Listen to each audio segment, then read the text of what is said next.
da, un ac oll a chroeso i'r oedfa foreol. Mae'n hyfryd i weld chi yn aelodau, yn gyfeillion, yn ymwelwyr, a mae yna naws hydrefol yn perthyn iddi y bore yma, does.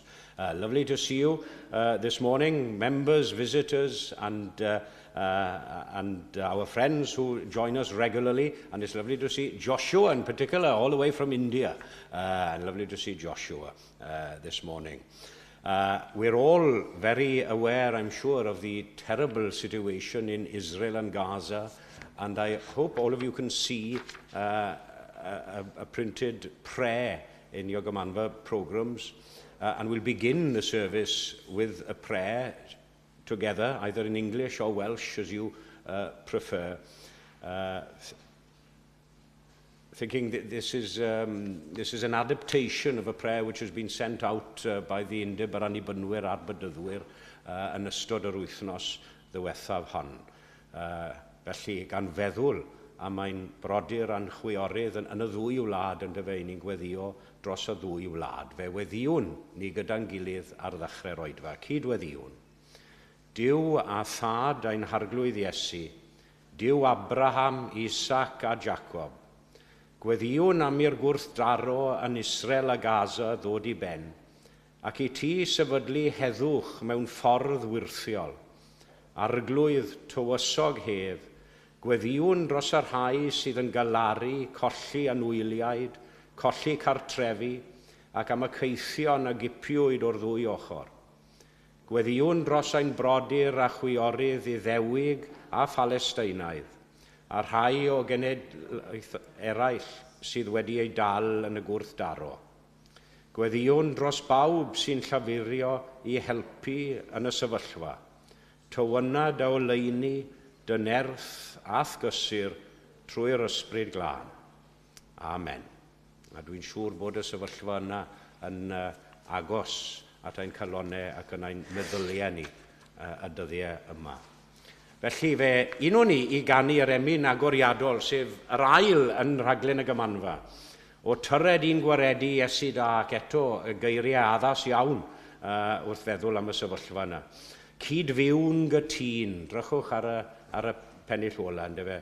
Cydfiwn gytun fel brodyr fyddon rhan, ath gariad yn ein cynnal drwy ein hoes, na foed i'r arfog cry o'r thrymu'r gwan, ac na bo grym i ni ond grym y groes, rhagwau y diliw tân o trigar ha a thyred un gwaredu, Iesu da. Os buodd yna amser i wireddu y geiriau yna, nawr yw'r amser hwnnw. Felly yr ail yn yr raglen.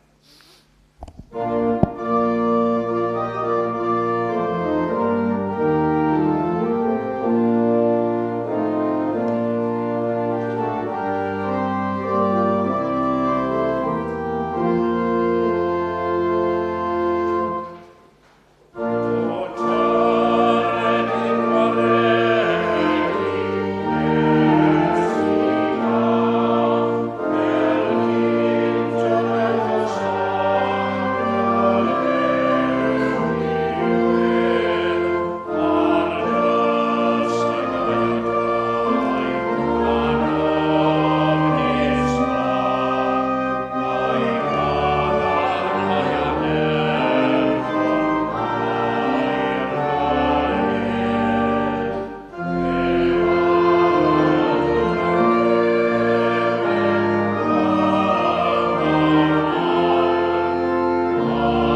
faint o weithiau dwi wedi canu'r geiriau yna, canodd ar ganodd, a mae fel sy'n rhyw ysbryd a rhyw wedd newydd iddyn nhw heddi, yn yr amgylchiadau i ni'n ffeindio ein hunain ynddyn nhw ar hyn o bryd. Felly, fe ddaw'r darlleniad y bore yma o Efengyl Ioan. Our reading is from the Gospel of John, and if you're following in your English Bibles, if you turn to page 1095 in your English Bibles, you have the reading there, John chapter 12, and I'm beginning to read at verse 27. So we're on page 1095 in the English Bibles, ac os ych chi am ddilyn yn y Gymraeg, i ni'n ar dudalen 117 yn y Beiblau Gymraeg. Efengyl Ioan a diddegfed benod ac yn dechrau darllen o adnod 7. Rhaid i fab y dyn cael ei ddyrchafu. The Son of Man must be lifted up. Yn awr y mae fe enaid mewn cynnwrf. Beth oedd y wedaf? O dad gwared fi rhag yr awr hon? Na, i'r diben hwn y deithim i'r awr hon. O dad gogonedda dy enw. Yna daeth llais o'r nef yr wyf wedi ei ogoneddu ac fe'i gogoneddaf eto. Pan glywodd y dyrfa oedd yn sefyll ger llaw, dechreussant ddweud mai taran oedd. Dywedodd eraill, angel sydd wedi llefaru wrtho. Atebodd Iesu, nid fy mwyn ni, ond eich mwyn chwi y daeth y llais hwn. Dyma awr barnu'r byd hwn, yn awr y mae tywysog y byd hwn i gael ei fwrw allan. A minnau, os caf yn archafu oddi ar y ddeiar, fe dynaf bawb ata fi fy hun. Dywedodd hyn i ddangos beth fyddai dill y farwolaeth oedd yn ei aros. Yna atebodd y dyrfa ef, yr ydym ni wedi dysgu o'r gyfraith fod y Meseia i aros am byth. Sut yr wyt ti'n dweud felly bod yn rhaid i fab y dyn gael ei ddyrchafu? Pwy yw'r mab y dyn hwn?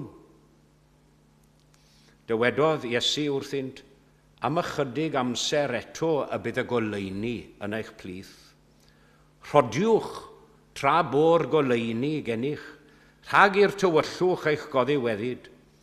Nid yw'r sawl sy'n rhodio yn y tywyllwch yn gwybod lle y mae'n mynd. Tra bo'r goleuni gennych, credwch yn y goleuni, ac felly plant y goleuni fyddwch. Ychwanegau Duw i fendith at y darllen a'r gwrando hefyd o iair. Ac fe ganwn ni, gyda'n gilydd, unwaith eto, rhif 7, rhif y 7. Dystewch, cans mae presenoldeb Crist y sanctaidd un ger llaw, dewch, plygwch ger ei fron mewn dwfn barchedig fraw. Di bechod yw e fe, lle saif mae'n sanctaidd le. Dystewch, cans mae presenoldeb Crist y sanctaidd un ger llaw, rhif 7.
arglwyddiwr,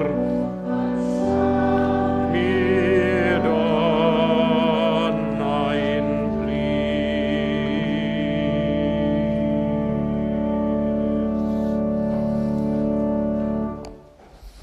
Ac mae'r geiriau yna wedi ein harwen ni at orsedd gras mewn gweddi. Let us turn now to God in prayer. Cydweddiw. Ein tad ni oll, feth gelwais ni I fod yn blant I ti ac yn bobl I ti. A drwy dy ras athgariad I yn awr, rwyt wedi croesawu ni gyd I mewn I deulu fel petai. Drwy ffydd y daethom yn aelodau oedd eglwys ti ar y ddeiar. Ac I ni'n diolch I ti yn arbennig yn yr oed yma hon. Am y gymdeithas fawr yna I ni'n ran ohoni, am perthyn iddi. A lle gallwn ni wireddu ein hailodaeth oedd eglwys ti ar y ddeiar. Help us now, Lord God, each and every one of us to offer ourselves, as it were, anew in your service and to your service. To show each other and to show the world as well what it really means to be a Christian and to belong to your church. Show us and help us new ways in which we can serve you. New opportunities to promote your kingdom on earth. New ways in which we can share your love and reconciliation between peoples. The love of Christ to others. Thy kingdom come on earth as it is in heaven. Those are the words we pray so often. Gad I ni wireddu y geiriau yna yn awr yn ein byw bob dydd. Gwared ni o arglwydd rhag fod yn aelodau yn arwynebol yn unig, aelodau ar lyfrau fel petai oedd eglwys. A rhag cael rhyw ffydd hunanol yn cadw'r cyfan I ni ein hunain. Rhag I ni weld yr eglwys yn bodoli mwyn a thros bobl eraill. Cymorth ni nawr I roi yn ogystal ag I dderbyn. I gyfrannu yn gymaint ag I ni'n cymryd yn ôl. Ac I weithio yn gymaint ag I ni'n cael cyfle hefyd I wneud. I ni'n ffoi o sŵn y byd a'i bethau yma, o'n ni'n sylweddoli bod ni'n rhan o'r byd, ac mae'r amgylchiadau'r byd yn ein tristau ni gyd ar hyn o bryd, siwr o fod. I ni'n gweddio ar I ti ein huno ni mewn cariad. Tyn ni atat, meddai'r emyn, tyn ni atat, gwna ni'n un yn dy gariad pyr dy hun. Loving God, we rejoice once more that you have called us to be your people, your children, your disciples in the world, to be part of that great company of witnesses here on earth and in heaven. And we pray for you to fill us anew this morning, fill us with the Holy Spirit in order to equip us for your service, inspire us with new vision, nurture and develop our faith, and guide us always in your ways of peace and truth. Helpa ni nawr I garu y rhai sydd o'n cwmpas ni, nid yn unig y rai hynny o deulu ffydd, ond pawb dros y byd yn gyfan. I weithio fel mae rhai yn gwneud, I ledaenu neges cariad a chymod, yn lle casineb a ryfel. Fel I ni wedi gweddio, I ni meddwl yn arbennig y bore yma am y bobl hynny yn Israel a Gaza. Ac I ni'n gweddio ar eith ysbryd I, y wlad honno lle bu Iesu yn trymwyo gynt. Yw ysbryd I symud yn ngalonau'r bobl yma. Lord God, it's so easy for us to talk of being your people. It's so easy for us to use the name of Christians, but it's much more difficult for us to live our lives in that way. Cynorthwyo ni nawr, pob yr un ohonom ni, i ymateb i'r her fawr o gael ein galw yn Gristnogion, ac o arddel enw dy fab yn arglwydd ac yn waredwr ar ein bywydau ni. Helpa ni nawr i ymestyn allan mewn cariad at bawb. Lle bynnag y mae tywyllwch, boed i ni ddwy'n golau Crist, a hynny gogoniant i ddenw di. Ac i ni'n gofyn y cyfan oll hyn, ynghyd y maddeiant ein hamal dros heddaeth erbyn di ac yn erbyn ein gilydd, yn enw ac yn heiddiant Iesu ei hun. Amen.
Wel, croeso cynnes iawn i bawb ein hoedfa gymyn y bore yma, bore hydrefol. A very warm welcome to everyone to our communion service this morning.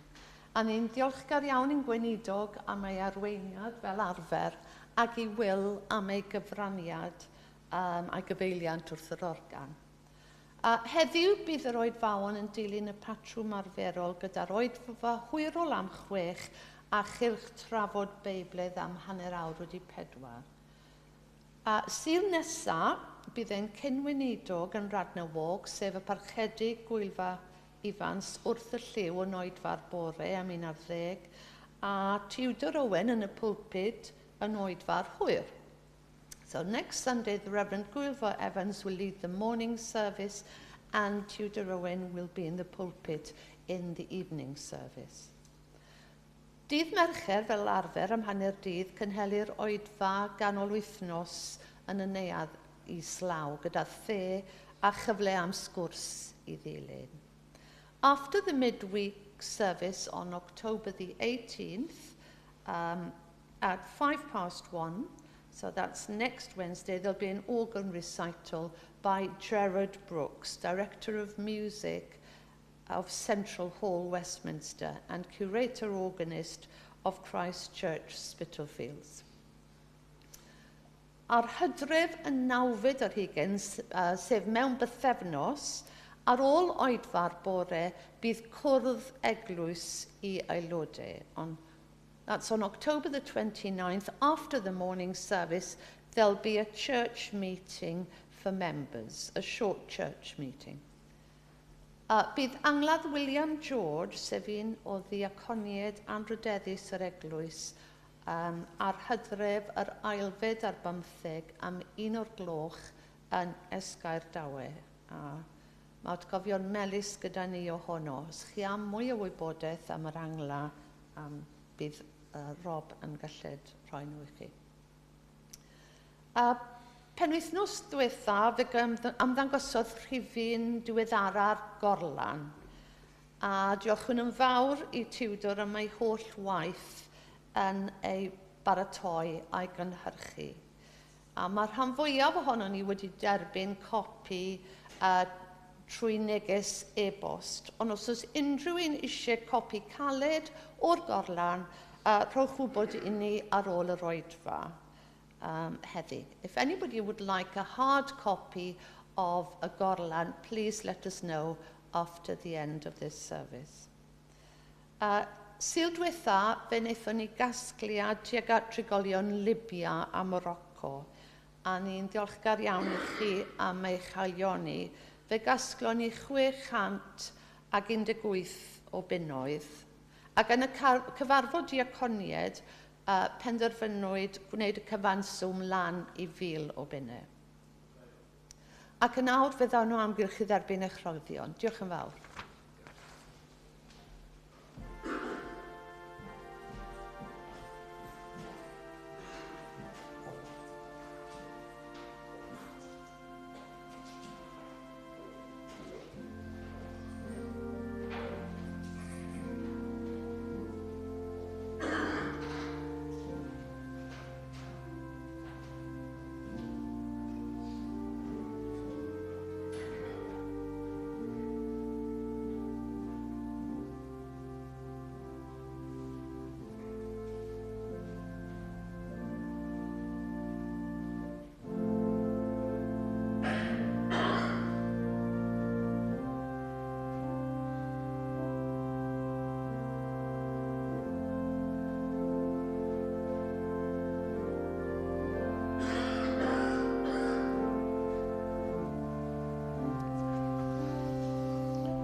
Os allai ategu at goeddiadau, Anne, I'm sure some of you have already received a little note from your banks saying that perhaps your standing orders have been returned to your accounts. There's a little problem at the moment with the Ecyl account, nothing to worry about, but in the interim, the secretaries of the 3 different churches will be contacting you if you pay by direct debit to put it into the other accounts rather than until we sort the Ecyl account out. So just for your information, ond fel yn gwaith yn byd I boeni yn ormodol amdano.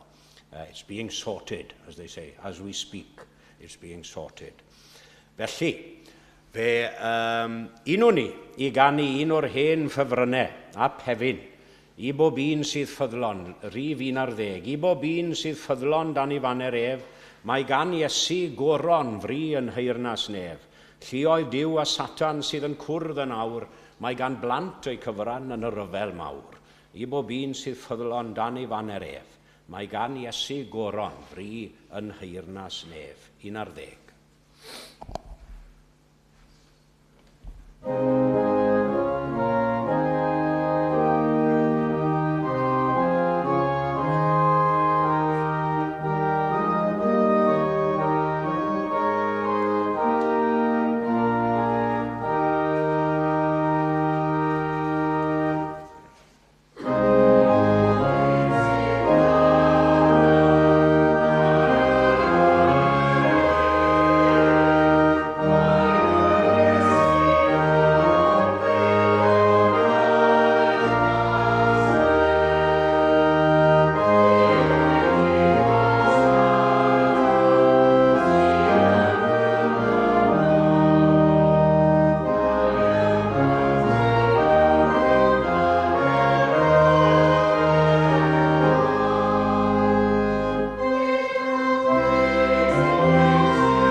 A minnau, os caf fy narchafu oddi ar y ddeiar, fe dynaf bawb at a fi fy hun. And I, when I am lifted up from the earth, I will draw all people to myself. Dyna rhai o'r geiriau Iesu ei hun a ddarllenwyd ar ddechrau'r oedfa. Nawr oedd marwolaeth Iesu, wrth reswm i bob pwrpas, wedi ymddangos fel ergyd marwol, ergyd farwol yn llythrenol i'r apostolion a'r disgyblion. And although Jesus, he'd been talking in this passage that's notated in John's Gospel of his imminent death, and the fact that he wasn't going to be, but that, of course, that fact wasn't going to be the end of everything. the disciples and the apostles and the other followers, they must have felt a heavy blow anyway. A deep discouragement. A deep discouragement had come their way in the wake of Jesus' imminent death. Ond wrth gwrs, mae Iesu yn dweud i'r gwrthwyneb yn hollol, ond yw e? Now, what was Jesus' take on things? Totally different. Totally different take. He says that this is actually the most hopeful situation in all of history, in the whole of the history of mankind. Randewch ar eiriau'r testun unwaith eto. A minnau os caf yn archafu oddi ar y ddeiar, fe dynaf bawb ata fi fy hun, and I, when I am lifted up from the earth, I will draw all people to myself. The attractive power of the gospel. And that very attraction lying in the crucifixion of Jesus Christ. Opposites attract, and efe, na'r ddywediad yn Saesneg, opposites attract. And that's what we have here, I believe. We as human beings, in our nature, we are naturally drawn to thoughts and deeds which are selfish and self-centered, self-serving.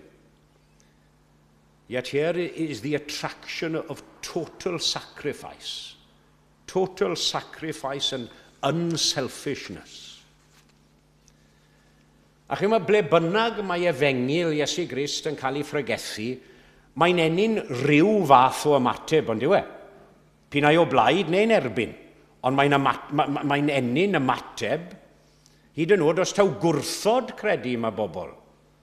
Mae dylanwad yr efengil wedi cyrraedd mwyn iddyn nhw benderfynu i beidio credu. And what's implied in the text? The fact that we all have to be drawn to Jesus. If we were already there, if we were already near to him by nature, in ourselves, we wouldn't need to be drawn, would we?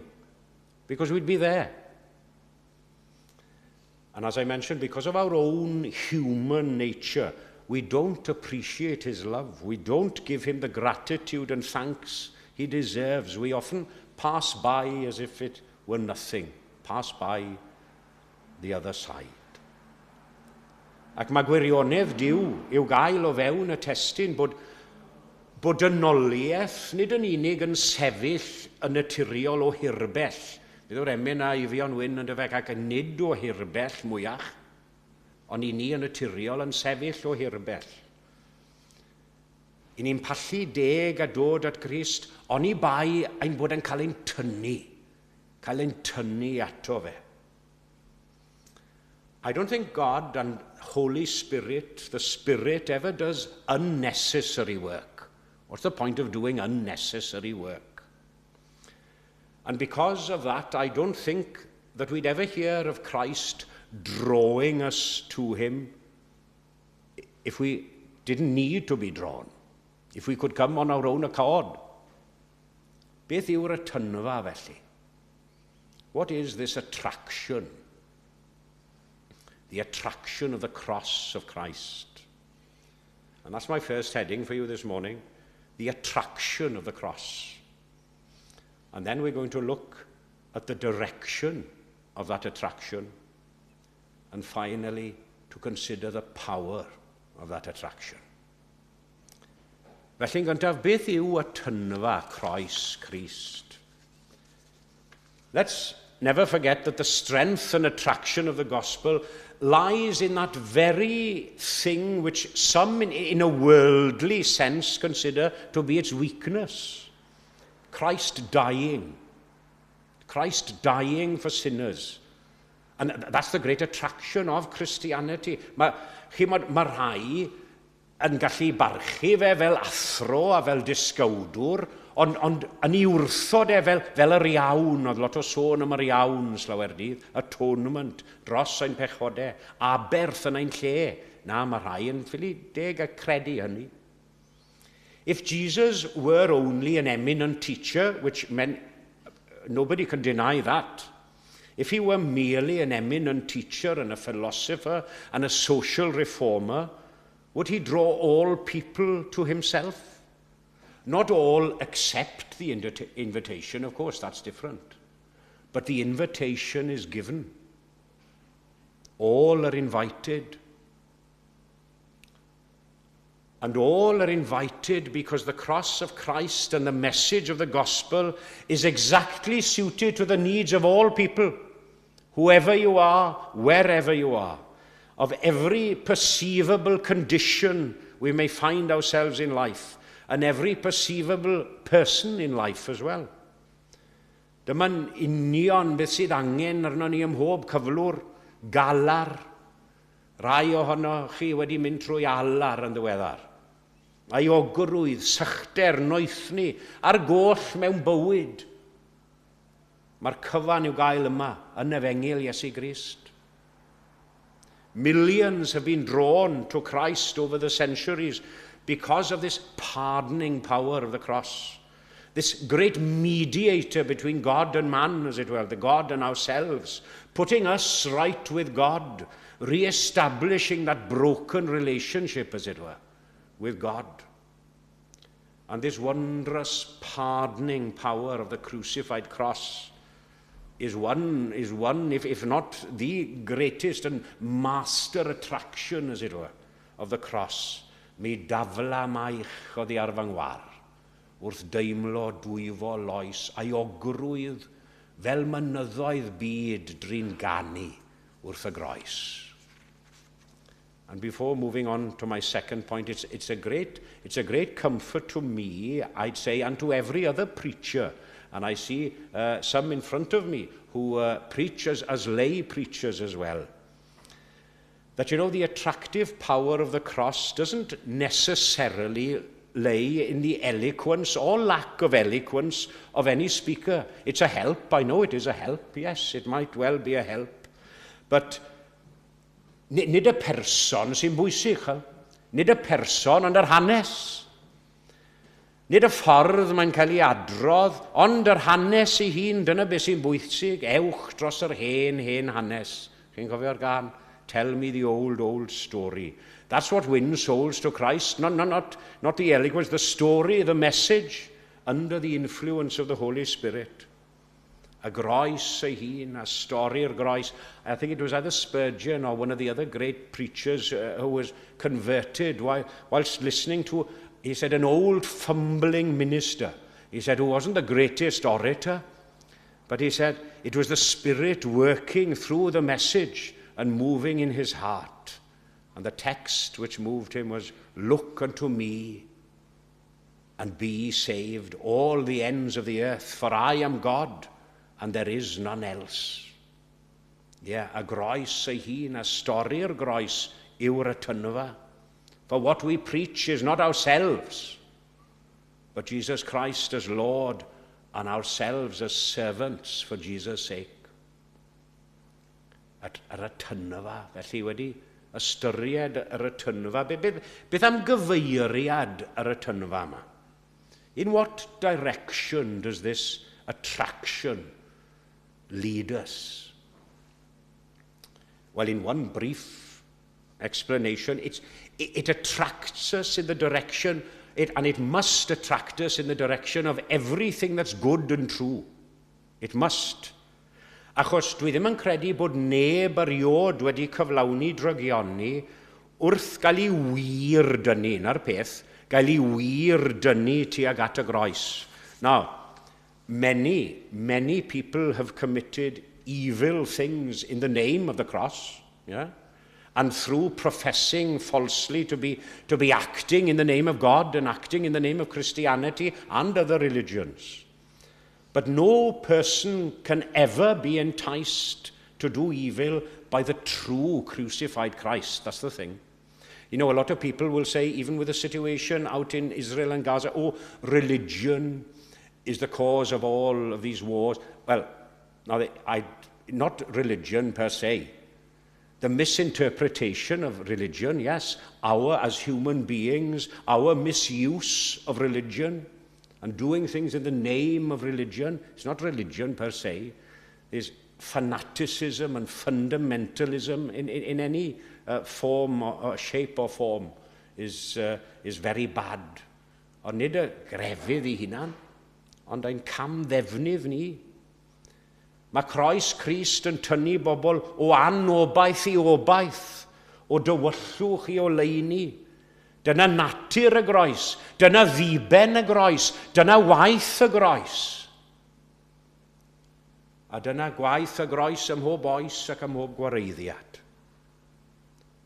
And as I mentioned earlier, the words of our text have opened the gate to millions in the past, and I don't doubt for a minute that it will do for the same for millions in the future, and it is doing now, at present. Because, you know, it's no mean feat to draw people from despair to hope, is it? Dear me. Cawn na'n tynnu hefyd i gyfeiriad arall y groes, sef oddi wrth yr hunan tuag at Iesu. From self to Jesus. That's another virtuous direction in which the cross attracts. Because, you know, if you think too much of yourself, it goes without saying you won't think a lot of Jesus. If you're thinking too much of yourself. A chyn symud ymlaen at y pwynt ola bore yma.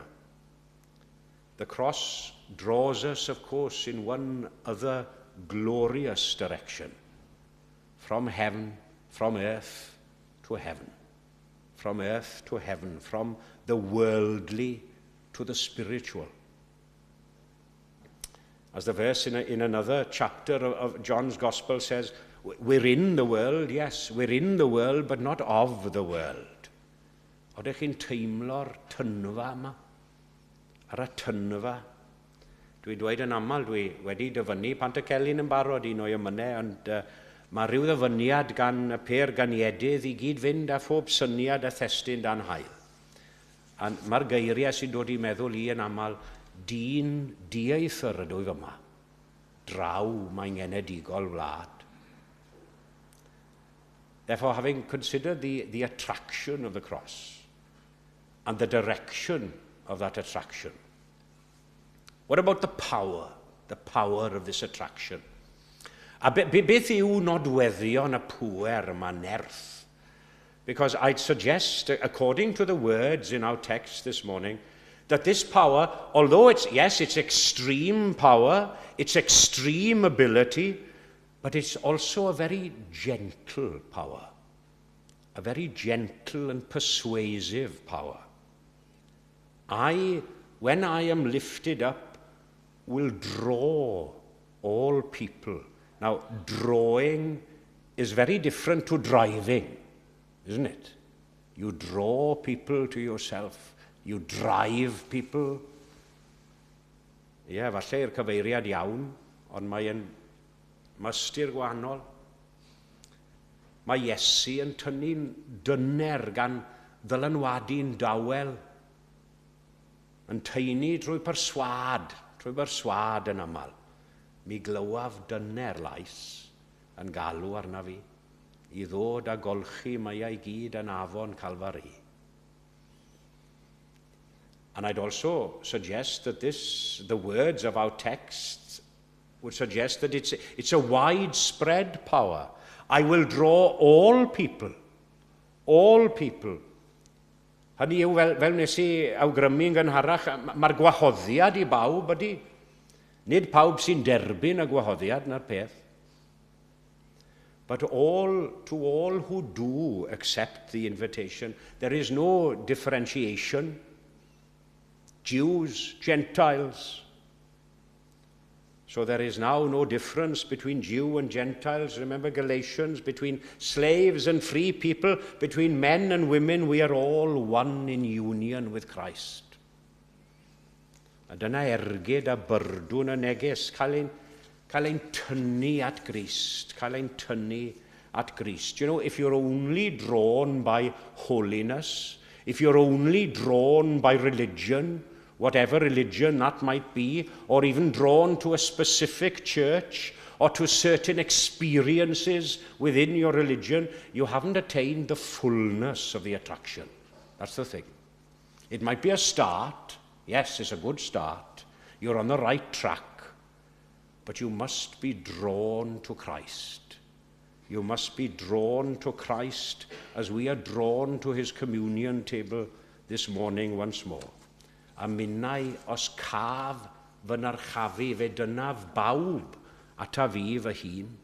Mae yna emyn hyfryd gan Dewi Jones yn Caneuon Ffydd gyda'r geiriau tyn fi atat yn cael ei ailadrodd yn gyson. A na i adael chi gyda pennill ola yr emyn yna. Arglwydd, dal da afael ynof. Wy'n licio hwnna. Dal da afael ynof. Ym mhob llawnder, ym mhob loes. Gwna fi'n llestr i'r unweddau anfarwolwyd ar y groes. Tyn fi atat, tro fy mywyd oll yn fawl, a hynny er gogoniant i'w enw. Amen.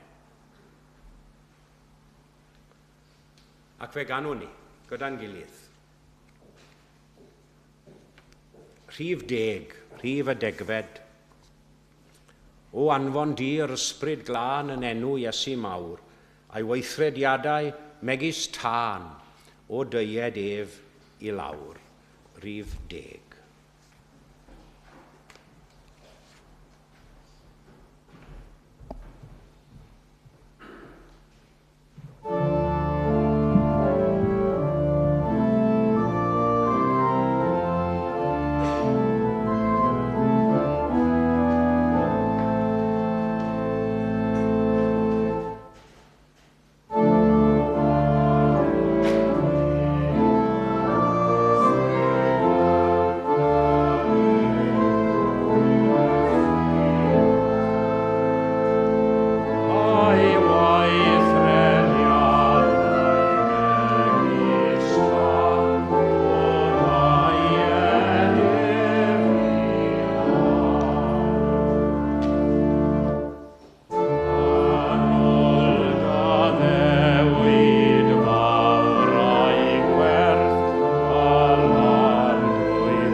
Wel, fe gyfeiriodd Ann yn y coeddiadau at angladd William George, sydd yn digwydd ar ddydd Mawrth yn Esger Dawe, ym Merfeddion, Sir Gyfyrddin. Lle, wrth gwrs, oedd William yn enedigol, ac i ni'n meddwl amdano fe yn dyner iawn. It seems, well, many months ago since his passing, but because of circumstances and Mrs. George being ill herself and in hospital, it's only now that we're able to bury William back in his home village of Esger Dawe. Bydd fel yn gweud, bydd hynny'n digwydd ar ddydd Mawrth, and I know one or two are intending to make the journey down there to pay their last farewell to William. Un o'r anwylaf o Blantynion, yn doedd. That's at 1 o'clock in Esger Dawe.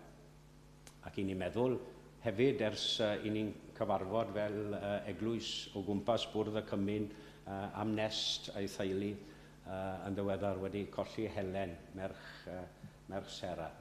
Ac i ni'n meddwl amdano chi yn dyner iawn fel teulu a Sarah a Cerys a ferch, meddwl amdano chi gyd. Felly, gawn ni droi at ddiw mewn gweddi. Let us turn to God in prayer to begin with. Ymlonoddwn yn awr o arglwydd, yn enw Crist ei hun, am fod Crist yn ymestyn ei wahoddiad ato ni, a tynfa y groes. Ef sy'n cynnig y bara ar gwyn i ni y bore yma, a derbyniwn yn llawen ac yn wylaidd ei wahoddiad ynte i ni rannu wrth fwrdd y cymyn. We come now to partake of the living bread and wine, the answer to all our spiritual hunger and thirst in the world. Da yw'n felly gan fwyta gyda chalonnau diolchgar, ac yfed nes ein bod yn gorlifo o'i gariad ef, ac yn gallu ymestyn i eraill yn y byd. Ac fe ofynnwn hyn yn enw Crist ei hun. Amen. And we read from Paul's first letter to the Corinthians. Canis my fi a dderbyniais gan yr arglwydd yr hyn hefyd a draddodais i chwi, bod i'r arglwydd Iesu yn os y brydychwyd ef gymryd bara, ac wedi iddo ddiolch ef ei torrodd ac yddywedodd, cymerwch, bwytewch, hwn yw fy nghorff, yr hwn a dorri'r trosoch, gnewch hyn coffa amdanaf. Yn yr un modd fe gymerodd y cwpan wedi soperi gan ddywedyd, y cwpan hwn yw'r testament newydd yn fy ngwaed i. Gnewch hyn cynifer gwaith bynnag y ryfoch, coffa amdanaf. Canis cynifer gwaith bynnag y bwytaoch y bara hwn, ac y ryfoch y cwpan hwn, a dangoswch farwolaeth yr arglwydd, ond i ddelo.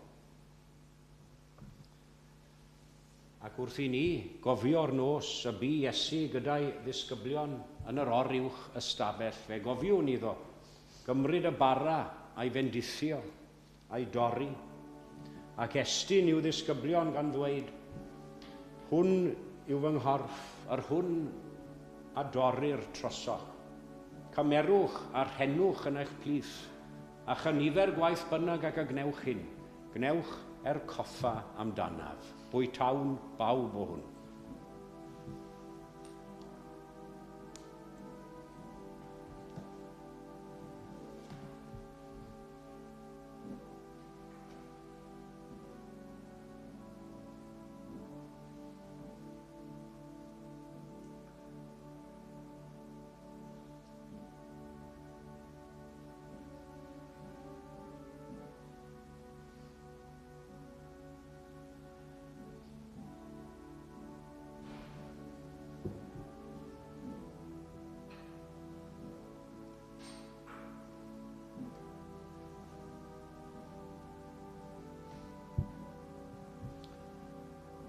Cofiwn hefyd iddo gymryd y cwpan wedi swperi, a estyn i'w ddisgyblion gan ddweud, a cwpan hwn yw'r cyfamod newydd yn fy ngwaed i. Cymerwch a'r henwch yn eich plith, a chynifer gwaith bynnag ac y gnewch hyn, gnewch coffa amdanaf, a fwn bawb o hwn.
Gweddiwn, let us pray.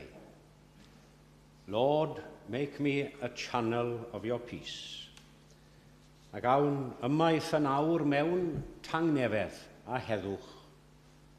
Mewn llawenydd a diolchgarwch, am fod Crist wedi marw i ac wedi atgyfodi ein mwyn ni. We live now in faith and in hope and in love, remembering Christ's own love for us and the world. The feast is over, but the journey and our spiritual journey and pilgrimage in life continues. Awn felly yn awr yn enw Crist i fyw ac i weithio I fwy nef, ac mwyn ei deyrnasau o goniant ef. Amen. Ac wedi iddynt swperi, hwy ag anasant emyn, ac fe gwnawn ninnau yr un peth, sef rhif 4. We sing number 4, seated, to conclude our communion service. Geiriau llawn argyhoeddiad a ffydd Thomas Jones. Mi wn fod fy mrynwr yn fyw am prynodd a thaliad mor ddrud, fe saif ar y ddeiar gwir yw yn niwedd holl oesoedd y byd, ised gwaeled fy ngwedd tairnasu mae mrynwr am brawd, ac fy mylurion y bedd cael weled allan o'm cnawd, fe enaid y mestyn ymlaen. Na orffwys nes cyrraedd y tir, y ganan dragwyddol ei chan, y saboth hyfrydol yn wir. Rhif 4. Amen.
ni roi ein gofal nawr i'r arglwydd. Let us commit ourselves to God in prayer. Fe enaid ymestyn ymlaen.